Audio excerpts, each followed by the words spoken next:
5 fire मारे हैं तकरीबन। आगे इंजीनियर बैठा हुआ था हमारा, उसको गोली लगी है। जो पीछे वाला था उसको थोड़ा सा मैं देख पाया तो वो रेड कलर का हुड पहना हुआ था, अपर टाइप का, उसने हुड भी डाला हुआ था ऊपर से।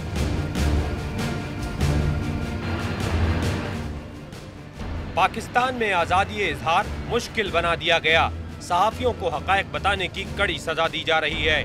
आवाम को हालात से बरवक्त आगाह करने पर इस बार निशाना बना डॉन न्यूज़। सहाफ़ती जिम्मेदारियों के अंजामदही के दौरान कराची ईसा नगरी के करीब डॉन न्यूज़ की DSNG वैन पर नामालूम मोटरसाइकिल सवारों ने अंधाधुंध गोलियां बरसा दी।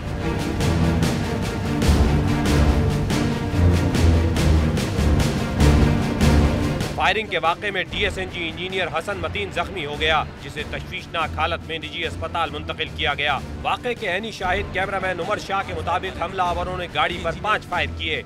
ईसा नगरी के जो पेडेस्ट्रियल ब्रिज है ये हमने क्रॉस किया तो हम पे अचानक पीछे से 2 लोग आए बाइक के ऊपर और उन्होंने फायर मारे हैं, 5 फायर मारे हैं तकरीबन।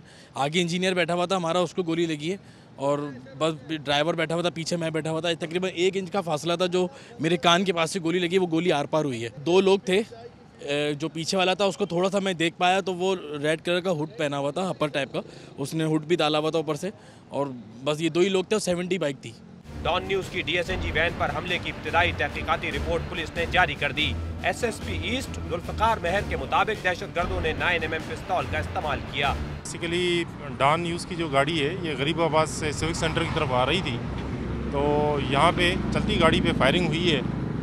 क्राइम सीन को हम कवर कर रहे हैं। अभी इसमें हमारे पास इनके खोल वगैरह जमा किए हैं और बाकी क्राइम सीन को जो है हम फुली कवर कर रहे हैं। पुलिस ने वकुआ से 6 खोल तहवील में लेकर फोरेंसिक जांच के लिए भिजवा दिए हैं।